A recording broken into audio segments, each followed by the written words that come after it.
Screwed that up.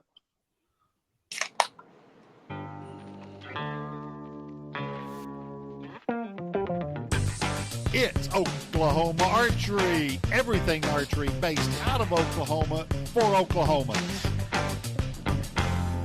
Let's get it started.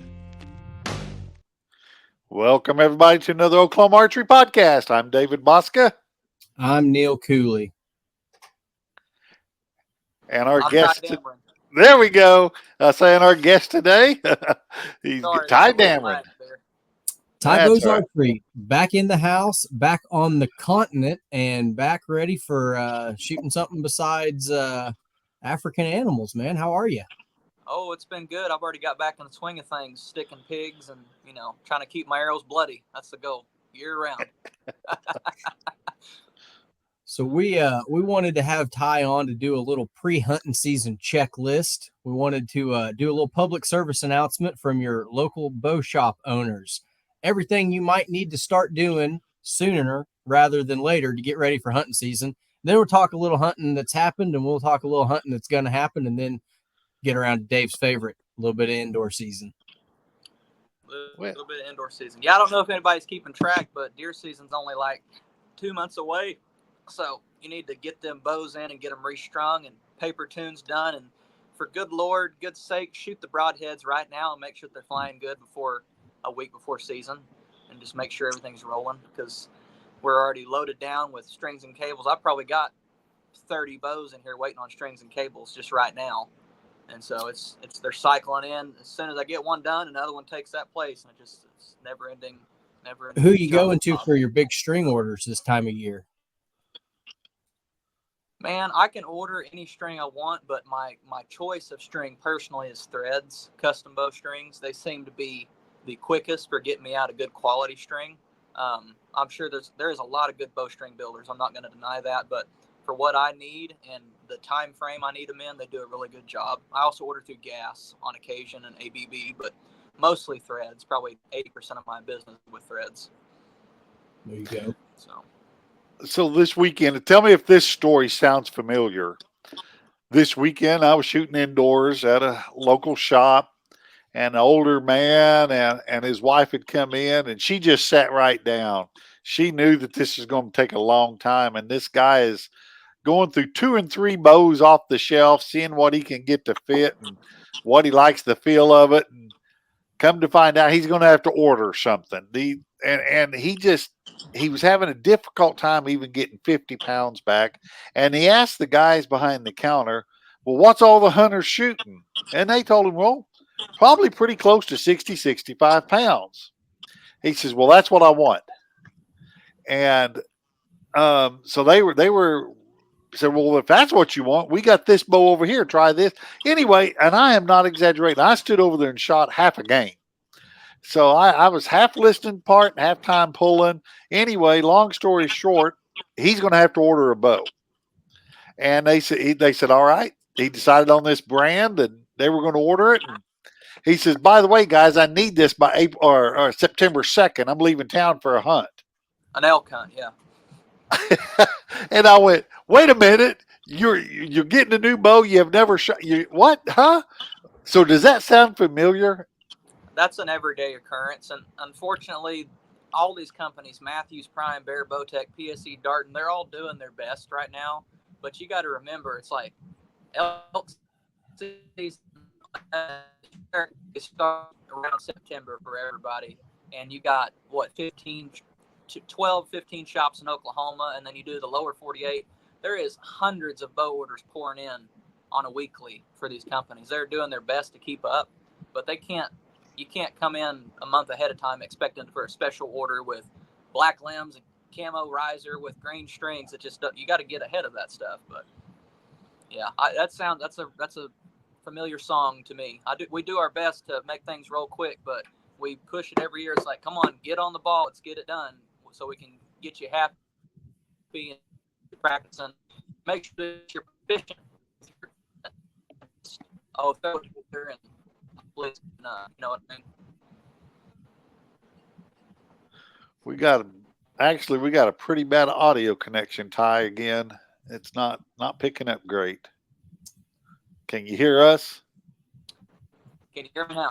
I can hear you Well, just we heard that part. okay. What I was saying, I'll repeat it. I don't know how much you heard of that, but I said it's a familiar song. We hear that all the time. People coming in trying to last minute. Fair warning, it's going to be a little while because companies are doing the best they can do to keep up. But while we push, get on the ball and get things going as quick as you can, because you got to have enough time to practice and become proficient with your equipment when you head out to the mountains. Say, I bet the best way to get on top of it's to plan a big African safari in the early summer. Would that be another way to get on it ahead of schedule? Oh yeah. Actually, the whole African thing, we just back on a well planned out trip. To be honest with you, it kind of was sprung on us last minute. Our friends down at Morel Targets, they hooked us up with a hunt. I mean, literally. I mean, we didn't know about it till a little after April, and they were like, "Hey, we got this hunt we would like to send y'all on, and it's kind of like a promotional hunt, and get to give this safari trash bow hunt outfit." And Dale and Andy went over last year. They had a time. We got over there, and it was just more than you could ever ask for. We saw a lot of animals. It was an actual true hunting experience. Like there was a big property. It didn't feel TV at all, and it was 35 to 40 degrees the whole week. So yeah, it was a nice teaser for the fall. That's a good kind of hunting weather for this time of year. I think I'd get behind that. Yeah, it's their winter time over there. Are you all able to hear me so good? Yeah, it's in and out pretty awful. Yeah. But we can try going at it again at a later time if it's too. I don't know what's going on with connection because I got full service. Honestly, it's probably what your service is connected to. You know what I'm saying? It may be how many people are on there this time of night, evening, whatever you want to call it. Because are you on the Wi-Fi or your phone's data? I lost him completely. Yeah. How about now? Try it on. If you turn your Wi-Fi on, does it get better or worse? I just turned my Wi-Fi off to see how it reacts. Can you hear me? Yeah, actually, I can hear you. Your video has stopped, but your audio sounded a lot better. Okay. Well, as long as the audio is good, I guess that's all we can ask for. We can still throw it out there. We'll just cut the choppy bits out. Okay. But so you got to go on a full African safari. Yes, we did. That was it was a lot of last minute throwing everything together, and it seemed to work out really well. It was pretty scary trying to prepare and throw just enough archery equipment into my bow box to manage if I were to cut a string 10,000 miles away from home, and trying to maintain and not go over that 50-pound limit for flying over the pond. But how long a flight were you looking at? On the way over there, we had a 2-hour flight to Atlanta, and then pretty much straight from Atlanta, it was like 15 to go to Johannesburg, and then another 5 by car to get to where we were hunting at. So it was a pretty good haul over there, all in one stretch. Oh yeah, but I've made the journey before. I know you. How many years ago did you go over there? It was actually the same week that Cecil the Lion got killed. I think it was 2015. So we went over there with Miles and Kelly Blair, and we slaughtered an entire zoo between the four of us.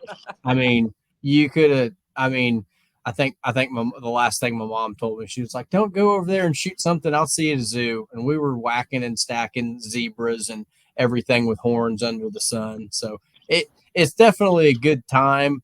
You definitely have a lot of confidence in the hunting bow after that, because we went in May, June, sometime like that. So, you figure you get home a couple months, you can still tweak a hunting bow. But man, I was shooting at the time probably 50, 56 pounds, shooting a four blade Muzzy 100 grain broadhead just to cut on contact. And man, it went through everything on that continent.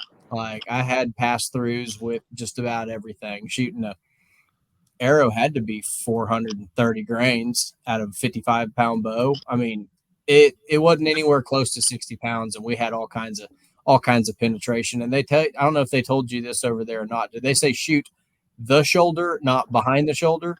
Oh yeah, it seems like everything's vitals was way further forward than what I'm used to. So it felt wrong aiming at shoulder blades coming from the whitetail perspective, but they're just built differently. All their heart sets way up further in their chest, so you got to be careful about that. Old habits die hard. They were like, oh, behind the shoulder out here's a gut shot, so shoot them forward, not too forward, but it's not like they're gonna. It was a super fun trip. It was nice to break the monotony of the shop and get out and actually get some animals under your belt and get the preseason jitters out. And it really, for me, it was a big testament to what expandable broadheads can do. I like shooting fixed blades and expandables, and I killed animals with both. But being able to shoot 500, 600, 700 pound animals with a 2-inch expandable and be able to blow clean through them and show how that works and how it can work was pretty neat too. My water buck, 20-something yard shot all the way through, broke a rib going out, and it was nasty with a 450-ish grain arrow. Nothing crazy heavy, nothing crazy light, just a good, well-tuned setup. So it was a lot of good info that I can use now as references. Hey, this is what I use. This is how it works. If it'll work on an elk-sized animal, I promise it'll work on a deer with a well-placed arrow. What broadheads were you shooting over there? I shot Swackers, my old trusty 2-inch Swackers. I shot pretty much everything that I did, everything I killed over there, except I shot a wildebeest with a Magnus Stinger, Killer Bee, and that was pretty nasty. Those wildebeest are hard to kill from what we were gathering. So I shot him with a fixed blade because I wanted to get a little bit. So you went and killed one, huh? Yeah, I wouldn't kill him, and it was like that. Shot him right in the shoulder, and I'm like, man, that feels wrong aiming there, but it was just blood gushing out, and he only went about 80, 90 yards and piled up. He was dead very, very quickly. Well, tell us about your hunt setup, your whole setup. So this year I've killed 9 hogs and everything over there in Africa, which I killed 9 animals over there too. So 18 animals. I've got the Matthews Lift 33. I'm pulling 75 pounds with a Rip TKO arrow from Victory Archery. I've got the mass weight about 480 grains. That's about the heaviest arrow I've ever ran. With a wrap and a lighted knock, it comes in about 480-ish, something like that. With the standard knock, it's a little lighter, but that setup was what I ran over there, and it worked really well. I'm probably going to back off and run a Victory Rip XV just to run something a little lighter and faster for whitetail to help reduce reaction time, but pretty simple in a 28-inch draw, not too long, not too short. Sight-wise, I'm running the Ultra View slider. Really digging that sight for a hunting setup, and the Matthews bars, the Bridgelock bars, Hamsky Epsilon rest. So I actually took single pin in your state championship last week or a couple weekends ago. Single pin in your slider or multiple pins? It's a 3-pin slider, so I've got 20, 30, 40. Yeah, you like that? 20, 30, 40. Okay. And then I can roll my bottom pin out to however far I want to shoot or need to shoot as a secondary. You got some good clearance on it then, huh? I can clear 115 yards on that sight without touching the bottom of my sight. It's pretty neat. Any magnification in there or just straight up? Oh, no, sir. Not for hunting. Just straight 19 thou pins. I can see them real low light, and they glow right nice and bright during the day. I just wanted you to say it for our younger, more impressionable audiences that are out there. Yeah, I'm going to shoot with a 4X this year in the woods. I'm like, I'm hunting in the rain. Rain, snow, sleet. I don't care. That's just. I have killed some animals with lenses in my sights, and I can say that unless they are further than 25 yards, it is all fur, buddy. That's all you're going to see. It's there's the leg. Okay, is that the front leg or the back leg? Raise it up right there, punch it. That's how it goes with the lens. It's like trying to shoot a rifle at about 15 yards with a pretty high magnifier scope. Do you have to do any extra tuning, or do you have any tips on running the lighted nocks? Because if I'm going to run them in October, I'm going to shoot them and tune them all summer. But I've just Absolutely. never had any luck with them. I think it's putting weight at the wrong end of the arrow. What do you do to minimize the BS associated with throwing a set on? Man, on the average, most guys shooting at a whitetail aren't going to be shooting past 40 yards, I would say, if even that, probably 30. Under 30 yards, throwing a lighted knock on with practicing with your regular knocks all summer long isn't throwing your arrow flight off that much. Where with the weight, the weight is what I'm referring to. The weight's not that big a difference. It does kill your front of center if you're really getting down to the nitty gritty and measuring. Hey, I've got 13.85% FOC, but under 30, 40 yards, it's not throwing it off that much. Where I have found that it does change the trajectory of your arrow is when the knock fit is different. So say, for instance, you're running a gold tip GTO knock, a tiny little target knock, right? That is put into some of the arrows, like the gold tip pro hunters, that some of them come with GTOs. And then you throw a lighted knock into that D loop that's sized for that. Yeah, it's going to fly different. So you have to make sure that your knock sizing and your serving sizing is correct. So the pinch is not too much or too little. You want to be able to click it on there and hear that nice audible snap, but you should also be able to push it off or flick your string and it fall off with ease. It shouldn't be too tight or too loose. And that's why you come see me, because I will set it up correctly and make sure it's all flying good. But lighted knocks for hunting, I can't not shoot them, especially for whitetail, because it seems like every time I shoot a deer, it's right at dark, right in the morning, and being able to have that immediate, hey, that's where I hit, that's where my arrow is, find the arrow, recover it, see what kind of blood I've got. Or in some senses, or some cases, I've seen the deer run off, or the hog run off with the arrow, and the lighted knock bouncing all the way, and then you see them go down. So it's a big benefit that I try to have installed in my arrows, and so just practicing with them more or less. I'll try to get a couple this summer and see what they do, but I've never had a lot of faith in them. When I shoot the deer, I know where it goes, and they're piled up in 40 yards. But well, we're not all as good as you, Neil. I mean, I did a lot of practicing in Africa and a lot of practicing on the rubber deer this summer. So I didn't shoot any lighted knocks in Africa because everything we killed was in the middle of the day. It was 10 to 2, 10 to 3. No need for them. Yep. They bring you in for lunch. None of them eat breakfast, and they'll leave you out there. We went hardcore, man. We hunted all day. We from 5:30, got breakfast at 6. We're in the blind. We ate lunch in the blind. We camped out all day. We were hardcore. That's about halfway through. They said on that day 3 or 4, they were, you want to take an off day and see the buffalo, go have the elephant experience. I'm like, bro, we flew 10,000 miles to come kill stuff. We ain't gonna go sit on the couch and watch TV. I can do that at home. I bet you kept the skin and shed pretty busy. Oh yeah. I tipped them pretty healthily too, because they were constantly dragging out stuff for me, nonstop. Are you going to have an opportunity to be able to bring some of those mounts back? Yeah. There's a taxidermist there in Lepalale was the town that we were closest to. There was a really cool place called Something Africa Taxidermy, and it was a huge building. I mean, this is a massive facility, and it was just owned by a husband and a wife, and they had a great operation. They're currently bleaching out a lot of our skulls and tanning our hides of the animals we've taken, and hopefully within a year or so we'll get some of them back. But Neil would know this. There's a broker situation you got to deal with to get them back across the pond with customs and whatnot. All the meat has to be, or all the hides have to be tanned and whatnot. Yeah, I'll give everybody a piece of free advice. I was taking a nice afternoon nap in the blind, and my guide wakes me up and he goes, get your bow. He's at the water. And I'm rubbing sleep out of my eyes and barely awake. And all of a sudden I'm at full draw. And they don't have coyotes over there. They've got jackals. And they're small dogs, little Pomeranian-sized things.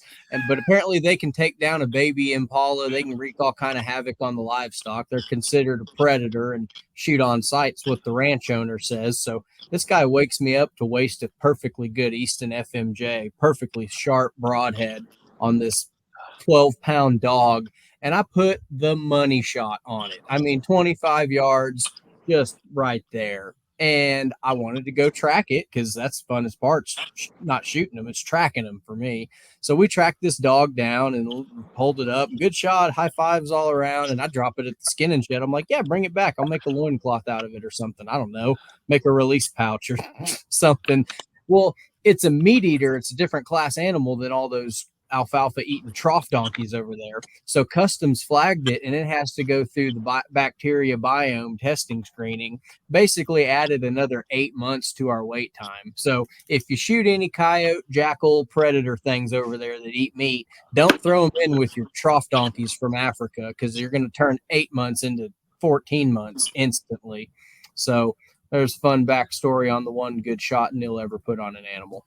I almost killed the jackal. I'm glad I didn't now after hearing that. Well, yeah, you're just supposed to leave him lay. And I was like, oh, let's go see what he looks like. I've never seen a jackal, let alone a dead one. So Right. I just wanted to see the entry and the exit. That's all I was there for. Yeah, the place we were hunting, you say you use the word phrase trough donkey. That's kind of cracks me up, but that's kind of the stereotype that follows hunting Africa.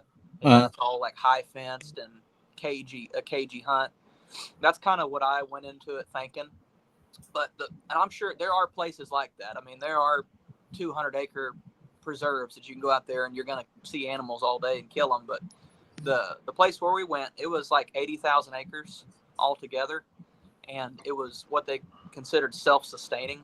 And so all the animals that were in it, they have a quota they take out every year. They don't add or, put any extra breeder animals in there. It was all self-sustaining, and it was owned by a gas company. So it was pretty neat. It was about as free-ranging as you can get without going to Tanzania and spending $60,000 for your day fees for a week. Yeah, it's a budget thing. Ours before it was a hunting ranch was a tobacco farm and a winery. So they grew grapes and tobacco until the market fell out, and after that it was slaughter and trough donkeys. Oh yeah. Some of those animals, man, they get pretty tame if they're not getting hunted. Especially some of the more expensive ones like the sable and whatnot. If they're not getting screwed with a lot, they get pretty calm. But the ones that like the impala and the warthog stuff that's getting shot at pretty often, you better be ready to shoot when they come in.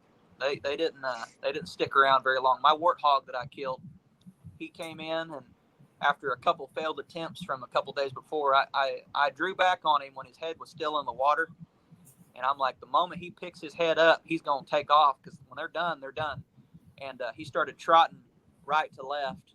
And my guide, or my PH, Hugo, he was like, oh, crap, he's getting away. And he goes, just let down. And I was already pinned on him, following him at that point. And he was trotting along pretty good at a fast pace. And I just went boom and dumped it and took a running shot on him and smoked him. It probably wasn't the most ethical thing, but I was getting frustrated because I'd already drew back on 3 or 4 of those little suckers, and they just took off. That was my biggest struggle was the impala. They come in 40 at a time. There's 3 bucks that are shooters, and there's one that's the breeder that you can't shoot. And you got 6 does around every buck, and they take 3 sips of water and jump. They're gone. That's like it's a concrete trough. There's no crocodiles in there, but they take three licks of that water and they're out. So it's kind of like trying to shoot a jumping bean. Yeah, I got really lucky on the very first day. I shot my impala, and he was the biggest one in the group. I don't know about breed or anything, but he was the big bull, and he came in, and my bow's shooting 289 feet per second, and that sucker was 24 yards or 25 yards. He was close. And I aimed at his brisket because I knew he was going to duck. He had his head down, the old whitetail thing, head down. When they throw their head up, they'll duck or throw their back out of place and get out of the way of the arrow. And I literally, he ducked like 14 inches into my arrow, and I hit him like 14 ring area, like 14 ring on a Mackenzie target. And my PH goes, oh, like he didn't even like say good shot. He was just like, like, that sucks. First shot, and I've already spine shot something or gut shot something. And we waited there for a minute, and I said, well, can I walk up there and look where my arrow was? Because I could see my arrow went all the way through him. And when he ran off, man, he looked hurt. Like, I could tell I put a pretty good shot on him, but it was high. And I've shot a lot of whitetail in that spot, and it seems to work. But their lungs sit a lot further forward. But long story short, he's like, no, we need to wait here and wait for the trackers to come see the steps, because we don't want to walk over the tracks, because they're dry tracking him. And so we wait, and we get 3 or 4 trackers, a tracking dog, my PH, my wife, one of the helpers with the owner there. There was like 7 of us to go look for this impala. And when we get up there where my arrow was, you could see him about 22 yards. I said, you should have let me look for him. He goes, what kind of head was that? I said, it's a swacker. He goes, you shoot those the rest of the week. Said, okay, sounds good. They were ready to start grid searching for that son of a gun, because he's like, you hit him in no man's land, but it just hit him right at the right angle, and just he was done. Matter of seconds. Where a big it's not just just it's not just the duck, it's the roll. So when you when you catch that, and turned with the sound of the arrow, like trying to get away from the water. Yep. Like something was lunging at him, but man, you ain't lying. You couldn't shoot one of those things past 30 yards. I mean, there's no way. You'd have to be aiming in front of them and low, anticipating where they're going to be, not where they're at. Shoot a PSE, man, just like that. Get one of those full throttles with a 316 grain arrow shooting 380. Yeah. Pretty much. There's some string duck there for sure. What was your favorite animal you didn't think you'd want to hunt, but got to harvest? The water buck was a really neat one. I didn't plan on taking one of those, but on the blind we were sitting on the first day, we saw a lot of water buck does and a lot of water buck calves. They look like donkeys, from what my guide said. I agree with him. I'm like, well, with all these mamas and all these babies, there's got to be a daddy somewhere around. And so I kind of had in the back of my head, if a nice bull water buck comes out, I'm probably going to take him. And they were a fairly expensive animal on the menu, the price list. And so I was sitting there. It was about 2:00 in the afternoon, Africa time. My PH was taking a nap. It seemed like every time he fell asleep, something that was a shooter would come in. I told him, I said, Hugo, go to sleep, go back to sleep. And he fell asleep, and I was sitting there. I look over, and that sucker had walked into like 10 steps from the blind on the left side. And I kind of locked eyes with him, and he locked eyes with me, and I leaned back to get out of the way of the shooting window. And I tapped Hugo on the knee, or the leg. I said, Hugo, is it big enough? He like wakes up, looks over around him, and goes, yeah. I'm like, okay, that's all I need to know. And I drew back, and by that time he already had his head in the water, and I shot him. But he was the size of an elk. I mean, it was a 580 pound, 600 pound. I don't really know for sure, because they were saying everything in kilograms or whatever the conversion is. But he was just a freaking thick, heavy, muscly animal. And to be able to take him, that was pretty awesome. Their horns, the smoothness of their horns was really cool with the textures and stuff. I'm really excited to get him back over here on the wall. Did you go Euro or shoulder mount on him? Full shoulder mount. There you go. Yeah, he's really cool looking. That just their fur is just really neat. It's coarse but soft. It's kind of hard to explain. And they stunk real bad. They smelled real musky. So. Well, Dave, when's the last water buck you shot? I guess we're leaving you out of the story time. No, you're fine. I'm over here. I'm actually in the middle of doing something. So y'all he don't go know right. What a screw-in point is. He only uses them glue-in points. Something similar to that. That's right. Hey, isn't the Levi Morgan Schwacker Gold Tip combo a glue-in broadhead? It is, but I can't afford them. They're too expensive. Not kidding. No, I just used a regular old screw-in 261 Schwacker, the blue ones. But 100 grain. 100 grain, 2 inchers. I want to set up the 125s are a little wider and see how big a hole I can punch into something. But the 100s have done me really well. I got to counting it up the other day. I've shot Schwacker broadheads from 2015 through last year on whitetail deer with one mule deer in there, but deer in general, I've shot 24 deer with them and had 100% success rate. I found every deer that I've punched with them. They've been very, very good broadheads for me. First doe I ever shot with one, I had a beautiful blood trail on her, and I just left my arrow in the ground. I saw the blood and just started tracking her, and it had only opened on one side, and you could almost track it with your eyes closed. I mean, just really? the smell of iron in the air. I mean, just everywhere. Painted the forest carpet. There's a lot of good broadheads out there, but that one, just the way they function, opening up on the inside, you get an inch cut going in and a 2-inch cut going out. It's a really good combination. Your cutting inside blades are fresh by the time they get there. It's a theory. Yeah, that's the All theory. right. Tell us about this. That is a wildebeest, or a wildebeest. That's how they call them. They said it with a lot of on their blue or black lisp. What about it? Is it a blue or a black wildebeest? I don't know. Looks like a black head, if that matters. I think it's a blue wildebeest. The black wildebeest kind of got like a crazy drop down horn. I don't think we ever saw any of those, but that was the last morning. Actually, we weren't even supposed to hunt that day. Our hunt was over the day before, and my PH, Hugo, was freaking awesome. He said, I know you really want a kudu. Would you like to go hunt one last morning until noon?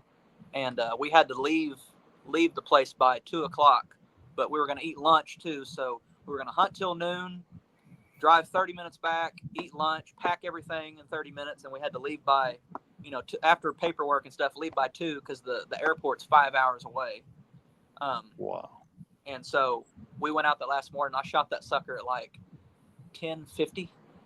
Like it was a last morning kind of thing, and I shot him and got him out. But that was the one I shot with the Magnus Killer B broadhead, and the blood trail was just amazing. I put that sucker right through his heart, and he went about 80, 90 yards, 100 yards, something like that, and just piled up. But them things are hard to kill. They shot him with. I actually had a customer of mine just got back from. He left the week we were coming back. He was leaving to go to Africa, to Namibia, and he had to shoot one of those 3 times to kill it with a freaking 30-06. Their will to live is very, very, very tough, very high.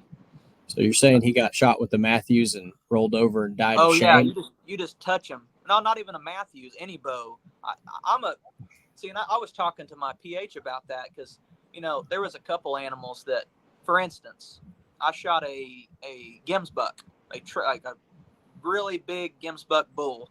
The PH Hugo was like, man, that is I'm not trying to force you to shoot anything with a rifle, but that is a stud of a Gemsbuck, because the Gemsbuck, the horns on them, the males don't get as big as the females.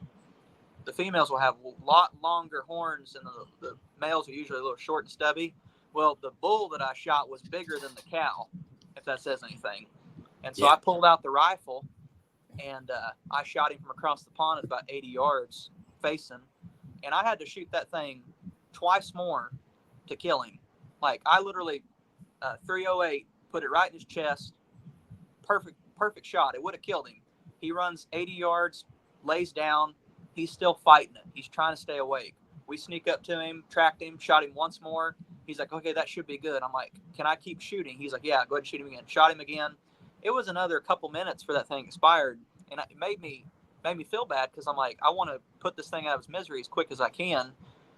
2 days later, I shot a Gemsbuck with my bow with a swacker, and you could count to 5, and that thing was dead. Like, it was arrow hit him 1, 2, 3, 4. That's it. That's all she wrote. Dead on the ground. A well-placed arrow with a really sharp broadhead, in my opinion, can sometimes be more deadly and more efficient than a rifle because it's cutting bigger and it's not just punching a little hole going in and out. True story. Seen it happen. Many a good deer get spine shot and go down. You walk up to them, they get up and run off. Like, oh. And the size of those long horns on them is just phenomenal. They're beautiful. I mean, They're beautiful. Yeah. It was super frustrating because I had them on my list, and I'd see the females come in with the taller horns, and they're like, "Nope, that's a female. We don't shoot those." And I'm like, Right. "But the males will come in, and they're a lot heavier horned. They're just not as tall." And it's like, Right. okay, this is a shooter, and you're like, "I think this guy's screwing with me." I Yeah, think I he's don't know what my measurement on my bull was, but I mean, that sucker, he was probably 45, 50. I don't know. It was like when I stood next to him, those horns came up almost to my shoulder. Like they were just Wow. monstrous. But I can't imagine getting gored with one of those. Probably, I mean, you could get killed really easily if they went after you with their head down. You know, when those come in a year from now, whenever it is, it's going to be like reliving it all over again when you go to see them for the first time. Yeah, that's a weird. I don't get all emotional or anything when I shoot an animal, but like when I kill something or I harvest something, more politically correct, I harvest something, I like to take a moment there and just kind of appreciate the animal, because I know how much effort it took to get to that point. And some people aren't that way, but I just, if I shoot a deer, you know, before I'll call anybody, I'll go track him, find him, and just kind of sit down, and I might sit there for 10, 15 minutes just kind of staring at him, enjoying the moment, right? It's part, for me as a bow hunter, that's kind of the end. Like, this is the end of the story, other than cleaning him up. Out there, you would shoot something. It's like they would call the tracker, Timba, Timba, Timba. You know, come. That was the guy, our black tracker. That was his name, the local tracker there, and he was there in a matter of seconds. I mean, they just burned down that road. They were sitting just a couple miles away, waiting on us.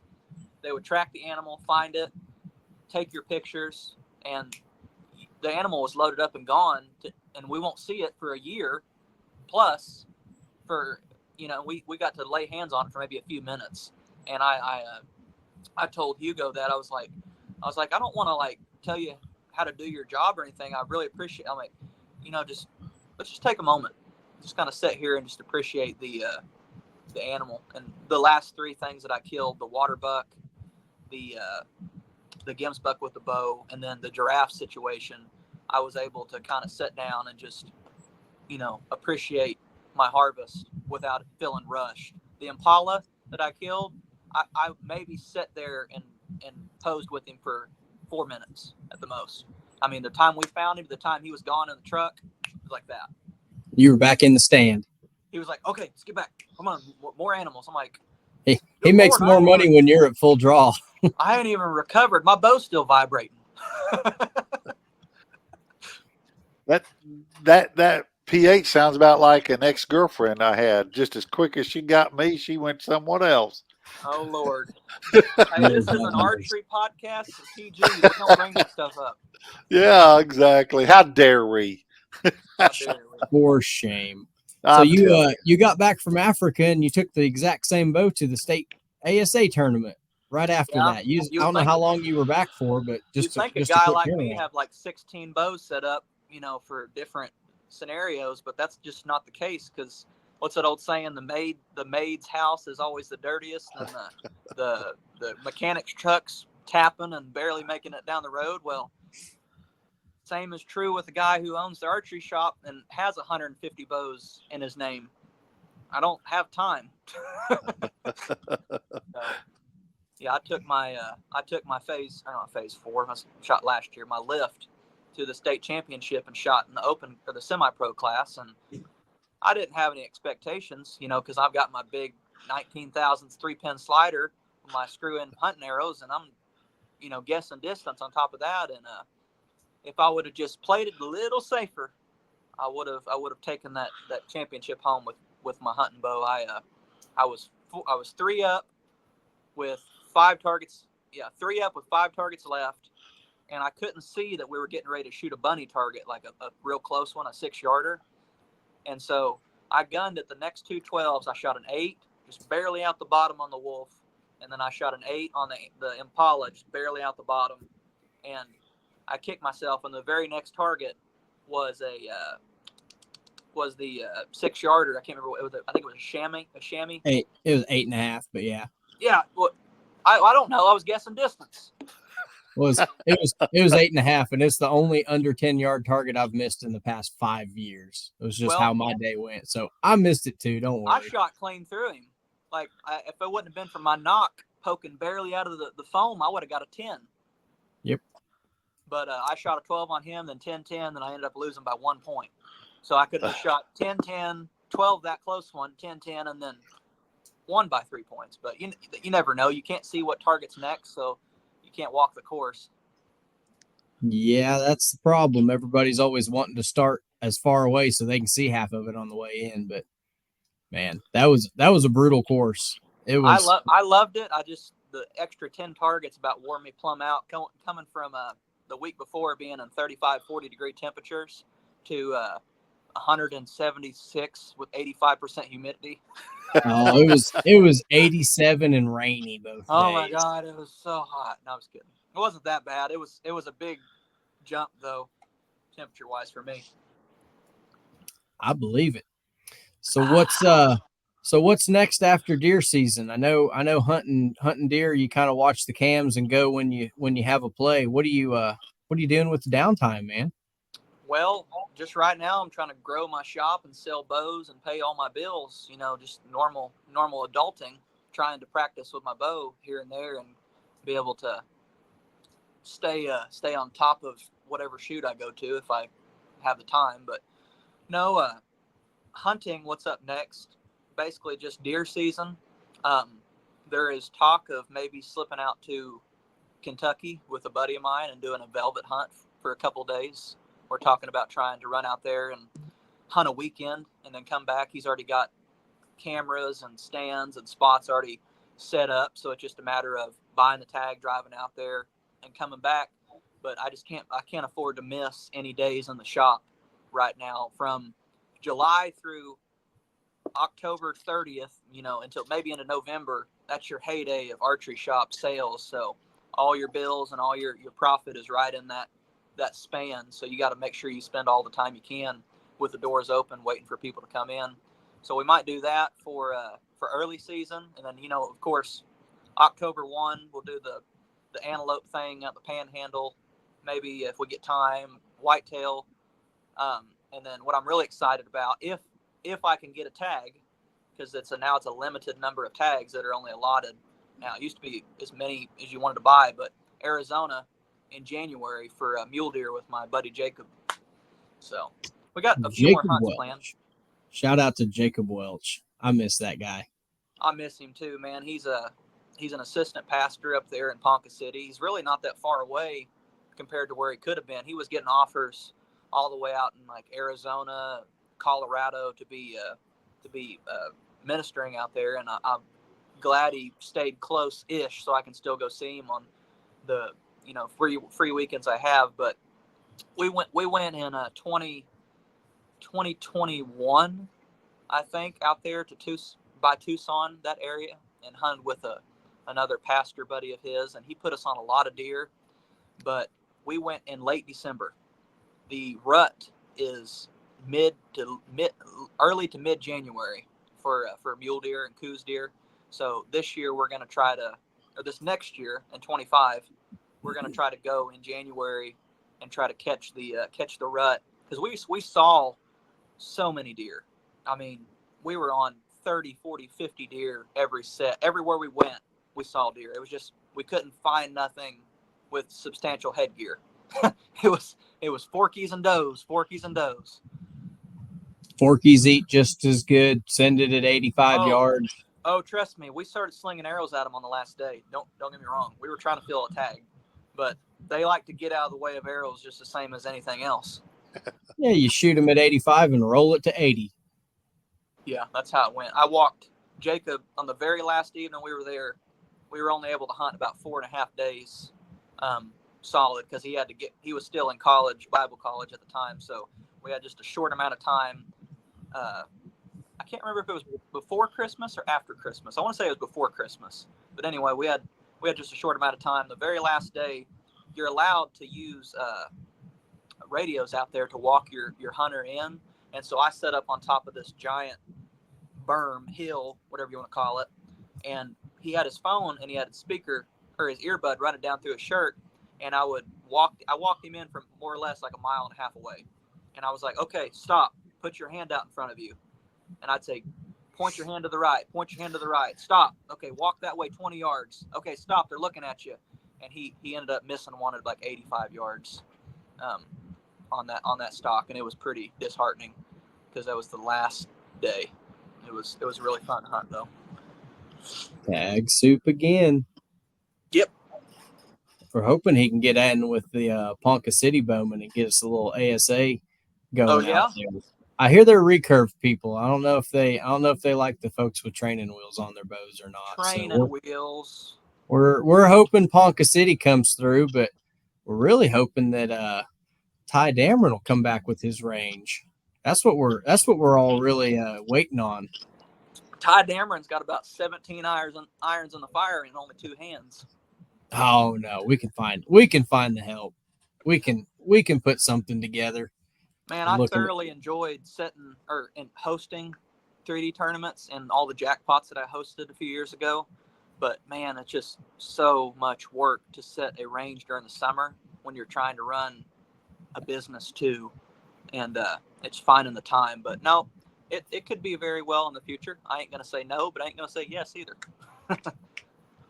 Well, I can't imagine you being busy just during this podcast. You've timed 2 bows and done a dozen arrows. I wish. I'm fletching arrows right now as we speak.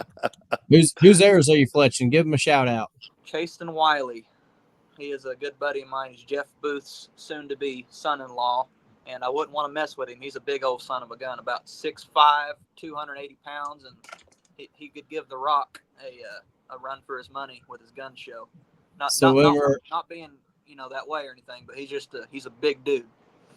So there's about 200 spine, 250 spine. He honestly needs about a 250, and he needs about a 90-pound bow. He could shoot Josh Bomar's bow with ease, and nobody would blink. And the bow he was running last year was a 50-pound bow. He's like this. I'm like, just calm down. You're gonna break it. You're bending the axles on her. He's a big, muscly dude. Makes me look like a little wimp. So what's the scoop? I know you sell a whole lot of Matthews out of your shop. How many of them have come back on the lift with the little splinter in the limb? Just one. So public service announcement. Everybody calm down. Public service announcement.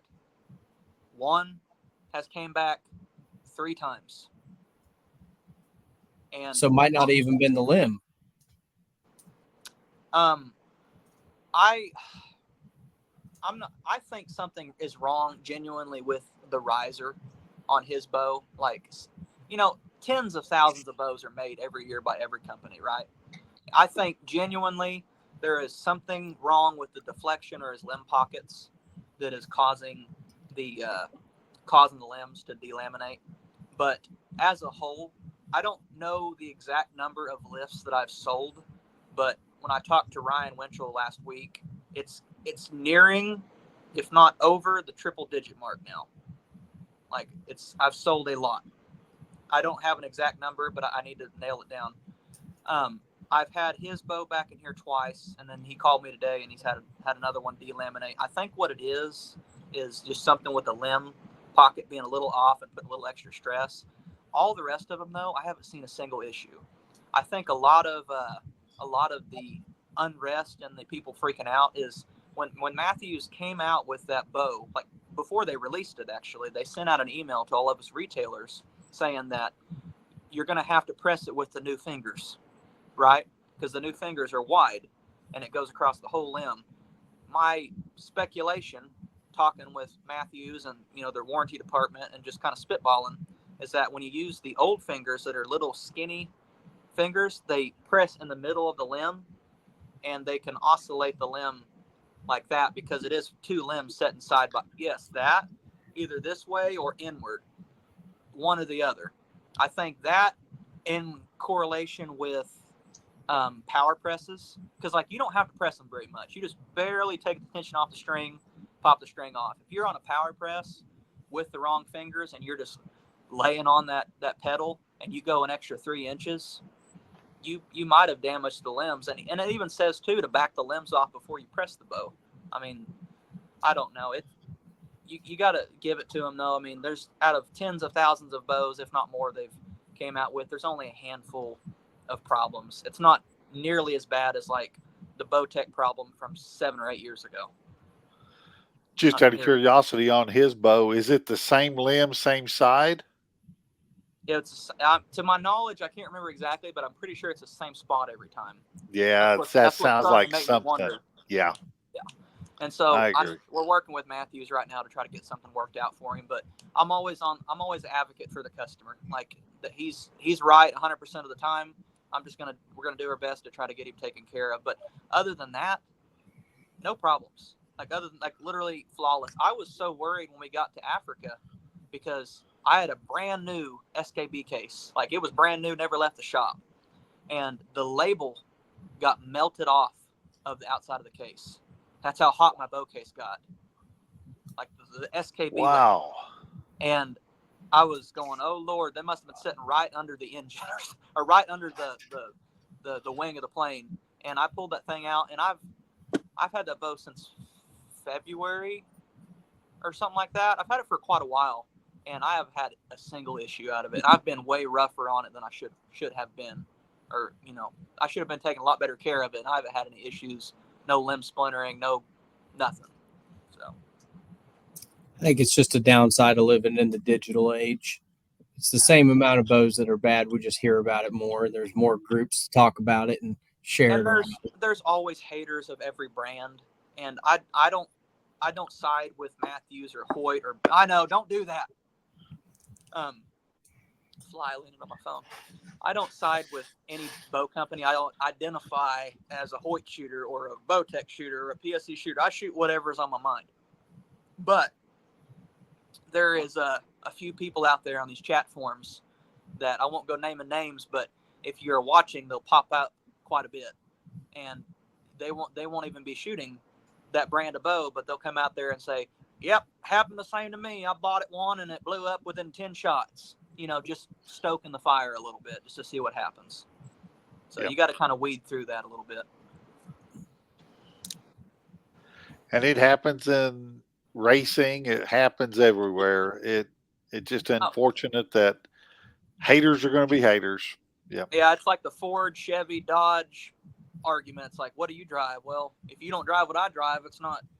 Yeah. In the long run, we're all bow hunters. We all need to get along. We're all trying to, create a better environment for the upcoming, generation. It's so cool seeing these little kids in here setting them up with their first bow and just the glow in their eyes, and they're so excited to go home. And I can remember that. I can remember like literally that bow sitting in that case over there, my first little Hoyt Tricon that I bought from a guy in Tulsa. And I just was like so enamored every time I got to shoot it. That feeling has never left. And I want to share that with, kids and people, newbies coming up to it. We don't need all this negativity in the archery world because we're too small of a group. Yep. I think one of the biggest takeaways from it is if you're going to go buy a new bow, maybe don't sell the one you killed with last year to do it. I mean, I love buying new bows. I love getting the new one. It's awesome. But if you got to sell a backup that is dialed in and you just put new strings on, leave that thing alone. Don't jerk the sight and rest on it. Go buy another sight and rest. See, my problem is I'm super sentimental. When I kill a deer with a bow, I'm like, well, it's like I can't sell that because I shot that 1 8-point on that one property that one morning when everything worked out. That's how I am.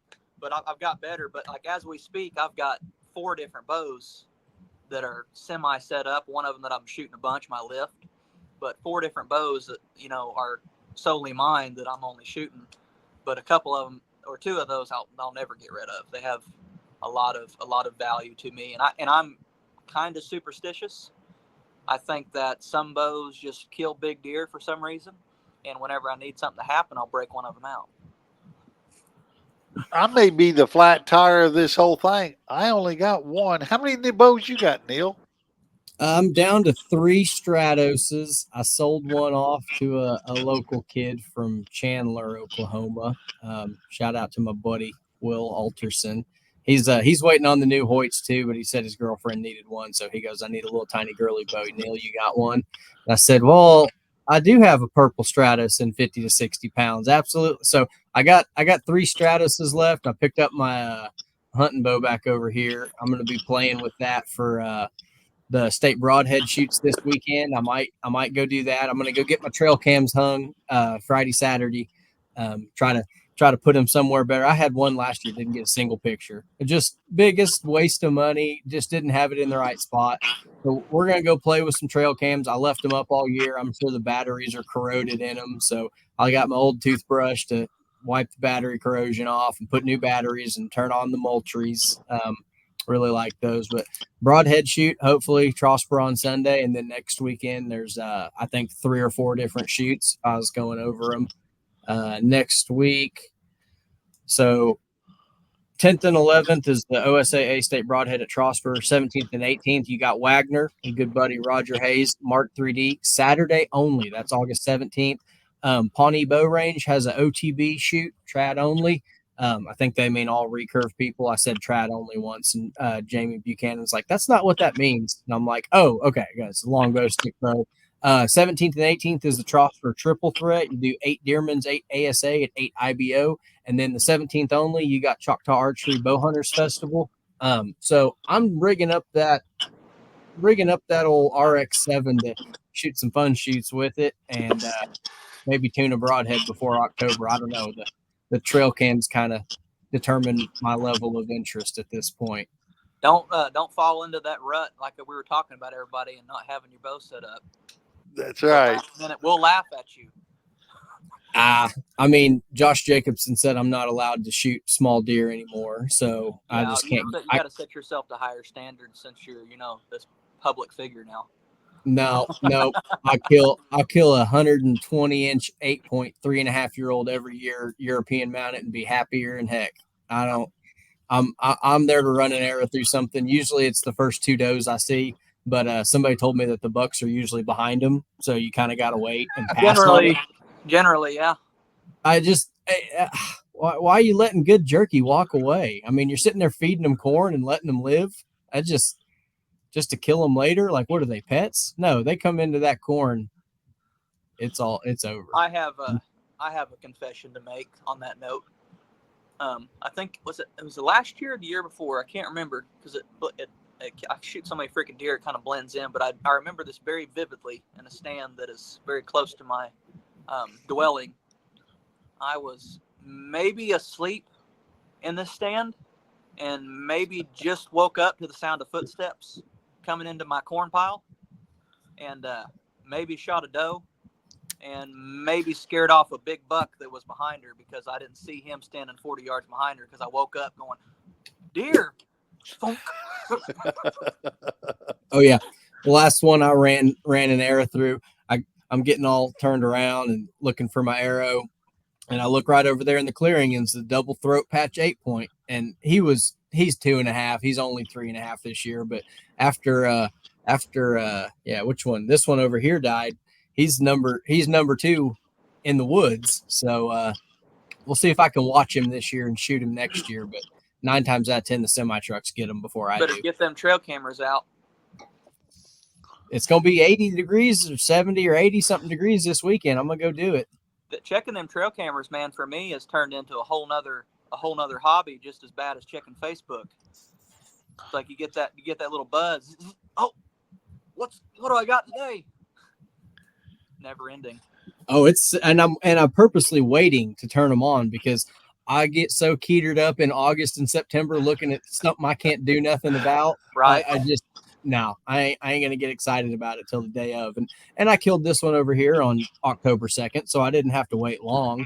But it's miserable. I mean, I boogered him on the first when a doe got behind me and blew at me. So, I mean, next day he came right in from the other direction, didn't have no doe to blow, ran not 1 but 2 arrows through him.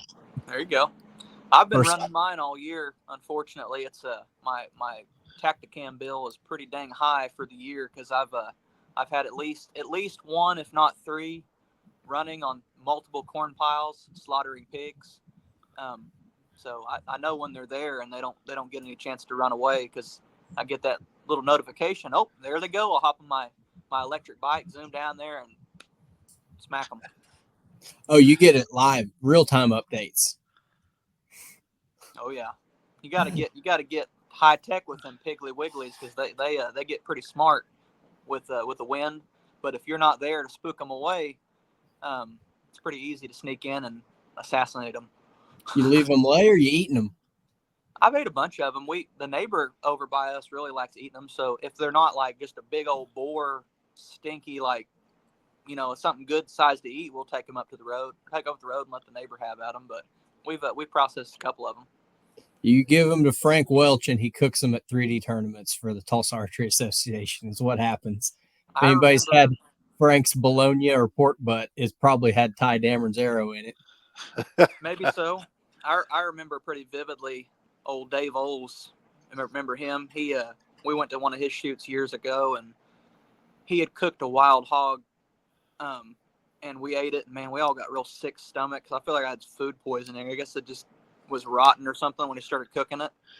So I get kind of leery about eating other people's food unless I've cooked it myself or processed it myself. Man. So do you have a bowhuntingleague.com team started yet for TYBows Archery? What? Bowhuntingleague.com. It's the free kill deer with your buddies and score them and submit them kind of format. Have you ever heard of them? No, first time. They're pretty cool. We might have to make a TYBows Oklahoma Archery podcast team. I think it's teams of 3. You got to come up with some kind of catchy name. But you send your inches in, and a kid named Brandon was walking into Bryn's for killing like a 216-inch monster, and he'd won a free Matthews bow for having the highest scored deer in the state. So that's cool. There's all kinds of free stuff they give away. They give away the King of Queens awards for most doe tags filled and all kinds of stuff. So we'll have some more details, but the deadline's October 30 or is August 31st for bowhuntingleague.com. It's free to sign up. I figured you'd have a team of killers for TYBows Archery in that. I think I can put a couple together, because I know some guys that laid a lot of bone on the ground during the fall. But no, I think I'll do that, and I think we might do a little small competition here at the shop as far as a fat doe competition, or biggest doe the Queen of the Woods competition, something like that. We were talking about doing that, and doing the most weight tally for the season on just does. So just advocating people to go out and actually shoot their limit of does and not be, trophy stinginess and just only shooting bucks. Well, I mean, that's what happened to me last year, waiting on the one target buck, and had another one running around that might have needed an arrow in his rib. And I passed him when I finally figured out he got hit by a semi on Halloween. Man, we went on a doe drought all of a sudden, and I just couldn't get them things killed. I thought I forgot how to kill all of a sudden. Yeah, for sure. I preach it all the time, and I'll digress on this last comment here, but you gotta stay in shape. I don't go to the gym very often, but people that do are just gonna stay in shape, and you don't have to go very often, but if you keep all the time hunting, like for me, it's if I'm not actively hunting in Africa, which is not every year, but I'm chasing hogs, I'm doing something, I'm trying to stay in the game and get a lot of animals under my belt. And even if you don't do that, even if you're just hunting during the fall, shoot that first doe that comes by, get something under your belt, get the jitters out, make sure that your equipment works good so you can iron out all the problems, so you're not messing up on that big buck that you've been trying to kill, all fall in November. So the more animals you get under your belt, does, hogs, squirrels, whatever, just shoot them. And remember what it is to be a bow hunter. You're out there enjoying nature. It don't always have to be a trophy buck to be a successful hunt. And then when it comes down to it, that big buck you've been after walks out. Hey, I've already shot 2 does and a coyote and a hog this year. I'm real confident. I know I can hit where I'm aiming under pressure. It just becomes natural. You don't have to think about it too much. I'm all about it. Yeah. Dave's ready to kill some paper. Oh, yeah. I was going to tell him, and I'll tell him off air and everything. But well, if you want to throw something together like that and everything, man, I guarantee you we'll throw in a 6-pack of rub to your winners for any category any category you put together. It don't matter however many you do. Let's get back together, and you can say that they'll get a 6-pack of rub. Okay. I'll be down to collaborate like that. That sounds good. Okay, sounds good to me. That's the biggest thing. If you just make it a game and talk about it, somebody's going to care. That's the biggest thing about archery is you will find something that you didn't care about yesterday to care about tomorrow. Oh yeah.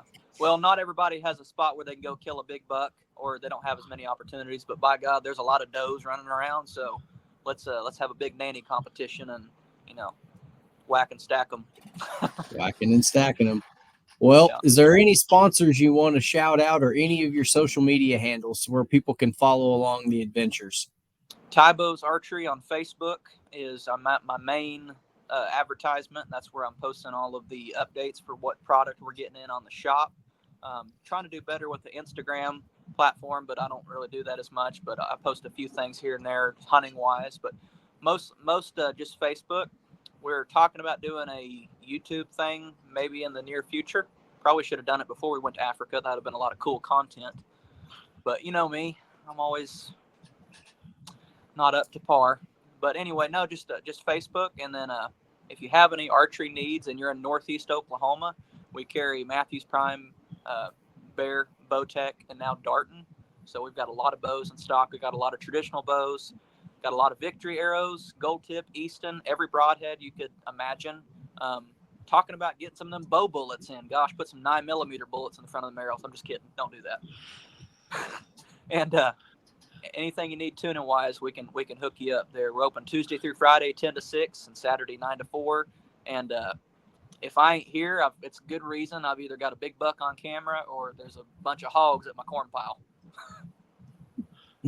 Well, good luck this fall, and we'll see you hopefully for some indoor before too long. I know it sneaks up every year, but we'll see you out there on the line, and we'll drop some details real soon about the Big Nanny Doe Challenge. Oh, yeah. Watch out on Facebook. I think it's going to happen.